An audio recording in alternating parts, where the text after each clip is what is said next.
Have you ever sat amidst the whirl of life, suddenly realizing that in your heart there is an emptiness that nothing in the world can fill?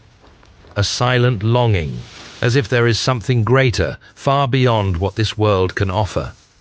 It is not simply a fleeting feeling, but a deep urge, a sign that we are created for something eternal. Clive Staples, Lewis, a man who was once skeptical of faith, eventually became one of the most brilliant Christian apologists of the 20th century. He went from atheism to a profound conviction in God, realizing that man is not born only to live a temporary life, but is designed with a special purpose, to seek and enter into a relationship with the Creator. He wrote, "If I find in myself a desire that no experience in this world can satisfy, the most probable explanation is that I was made for another world."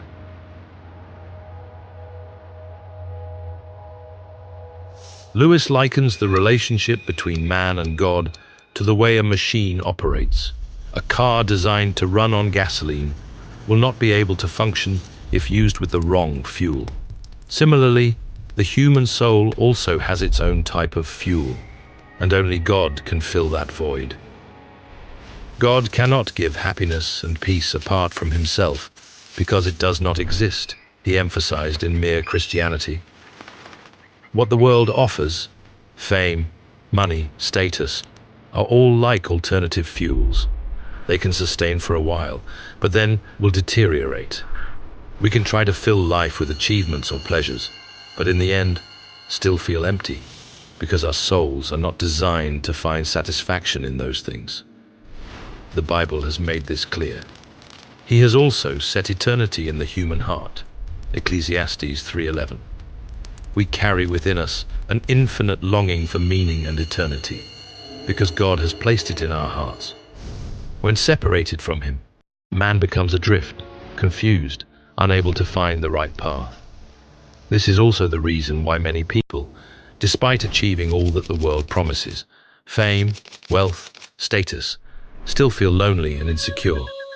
Lewis once asked, "What if you discovered that all the things you pursued in this life ultimately could not bring true satisfaction?" Not only is it theory, Lewis's own life also reflects this. He not only recognized the longing for God in joy, but also in the greatest pains.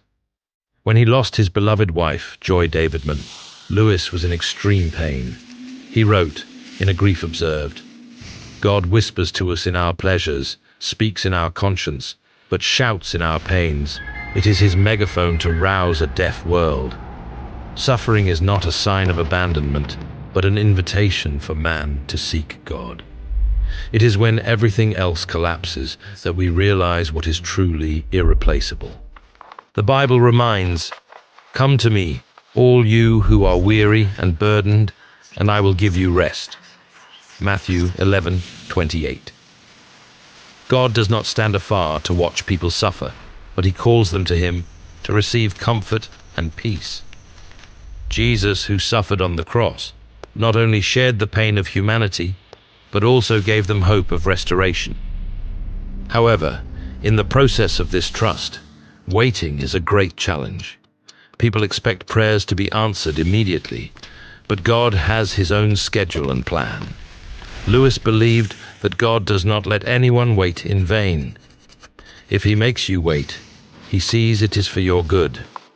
Similar to the biblical examples, Joseph was sold into slavery, suffered unjust imprisonment, and eventually became a prime minister who saved Egypt and also saved his family. Genesis 50:20. You intended to harm me, but God intended it for good. God reverses the situation, turning disaster into blessing as long as we persevere in waiting and trusting. Imprisoned for many years, Joseph was not released immediately, but at the time God had determined, the door opened. When we face adversity, waiting for God to act, it is then that faith is forged. Romans 5:3-4 says, "Tribulation produces perseverance, perseverance, character, and character, hope." Lewis also experienced this process: atheism, suffering loss, and finally, growing stronger in God.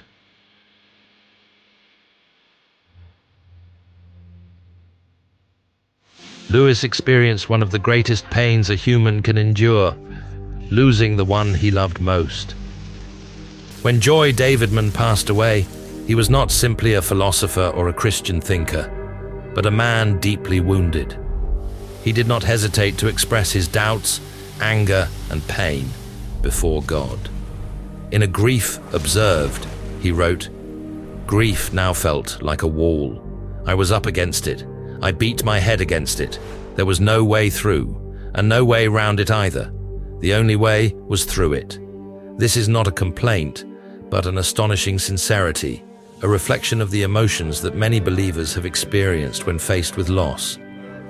But what is remarkable is that despite his doubts, Lewis did not abandon his faith. It was in the pain that he found a profound transformation. Therefore, when faced with adversity, instead of asking, "Why is this happening to me?" perhaps the more appropriate question is, "What does God want me to learn from this?" This is a completely different approach to pain. Instead of seeing it as punishment, see it as an opportunity for growth. The Bible teaches that God can use all things that happen to bring good to those who love Him. Romans 8:28. This does not mean that all suffering is sent by God, but if we entrust ourselves to Him, He can turn it into something good. What Lewis and the Bible teach us can be summarized into a few important principles. First, human beings always yearn for something greater than this world, because we are created to live with God. This is what Lewis emphasized in Mere Christianity. If I find in myself a desire that nothing in this world can satisfy, the most probable explanation is that I was made for another world. We cannot find true satisfaction in temporary things, because our souls are designed to be directed towards God. Second, nothing apart from God can truly satisfy our souls. Money, fame, worldly pleasures are only temporary solutions. Like a thirsty person drinking salt water, it may seem like it can quench thirst, but in reality, it makes that person even thirstier. What the world offers can make us feel comfortable for a short period of time, but ultimately, they cannot fill the void in our hearts.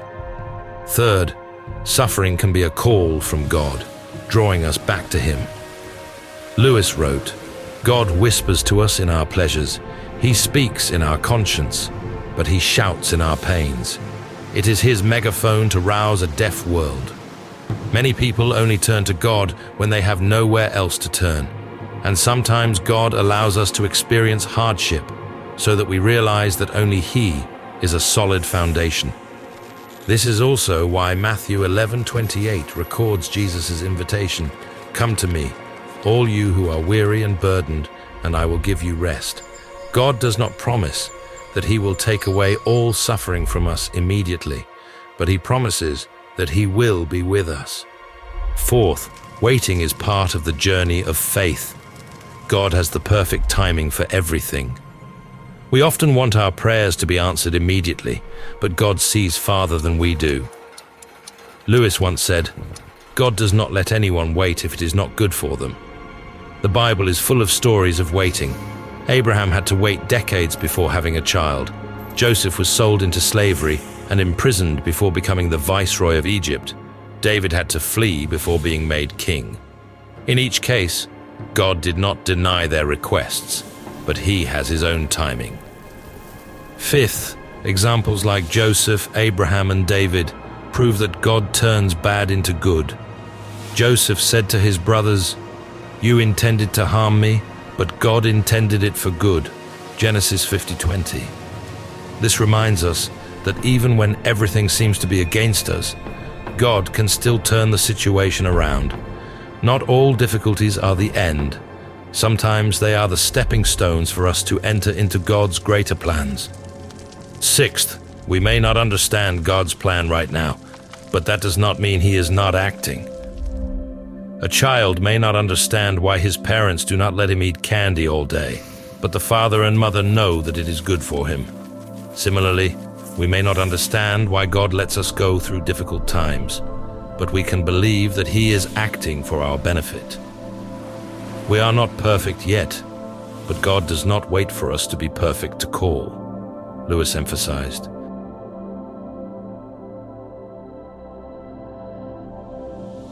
Why doesn't God take away suffering immediately?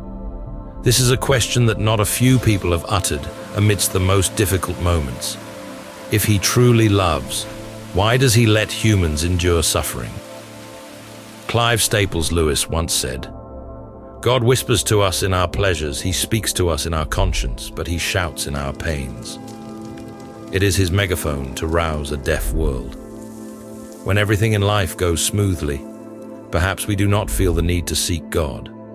But when suffering comes, it forces us to face ourselves, to face the limits of humanity, and above all, to face God. The Bible says, "Come to me, all you who are weary and burdened, and I will give you rest." Matthew 11:28. But the important question is not whether God is there, but whether we come to Him. No one is promised that this life will be smooth, but the Word of God assures, "Even though I walk through the darkest valley, I will fear no evil, for you are with me." Psalm 23:4. Jesus once suffered extreme pain on the cross, accompanying the pain of humanity. Therefore, Christian hope does not lie in avoiding hardship, but in the great plan that God is carrying out through those trials. Lewis believed that man was created to find true joy in God. He said, "We were not made for this world. Nothing in this world can satisfy us because we were made for another world." This reflects the divine design of God. Our souls need God to be complete. The Bible also makes this clear. "Apart from me, you can do nothing." John 15:5. But humans often try to fill their emptiness with money, status, worldly pleasures. We are like a car that needs to run on genuine gasoline, but try to pour fake fuel into it, hoping that it will run well. But what is the result? The more you pour in, the more depleted it becomes.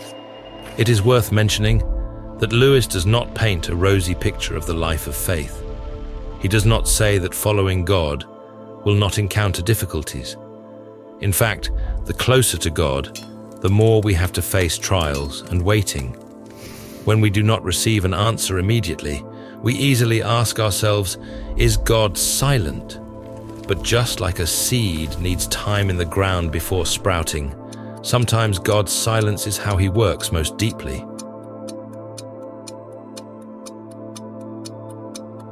Mere Christianity reminds the reader, God cannot give happiness apart from Himself because it does not exist. True happiness is living in connection with God. Regarding suffering, a grief observed leads Lewis through loss, and then sees God is there, comforting him, even turning pain into a valuable lesson. Matthew 11:28.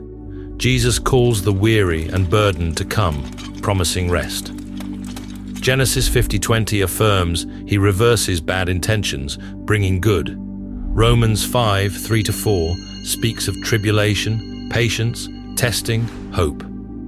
All interwoven into a picture of faith. God is the only source that nourishes the soul. Apart from Him, we are never satisfied. Lewis admits, we are not perfect yet, but God doesn't wait for us to be perfect to call. Lewis himself started as an atheist, gradually being conquered by God, eventually becoming an ardent defender of the faith. We are the same. Just come to God even though still weak, sinful, because only in Him we can be healed, grow, find purpose. Life always has ups and downs, but God is still present, ready to give peace, guiding us to eternal purpose. Thus, if your heart is empty, lacking joy, consider the invitation of the Bible. Return to God. Just as a car needs genuine gasoline, our souls only run smoothly when using the right fuel, which is a relationship with God. Don't be afraid if you are suffering, because at that moment God can shout, awakening you from indifference.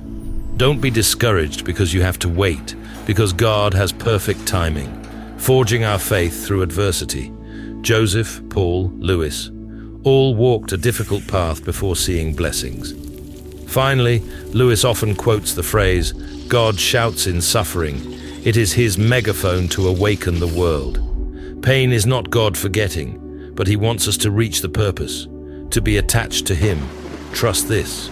He is the fuel your soul truly needs. Nothing else can replace. Though having to wait, having to endure, be steadfast in faith, because God has a good plan for you, as he turned bad circumstances into blessings for Joseph. When you respond to the invitation, "Come to me, all you who are weary," you enter the arms of the Creator, filling every absence, putting your life into operation according to the divine design.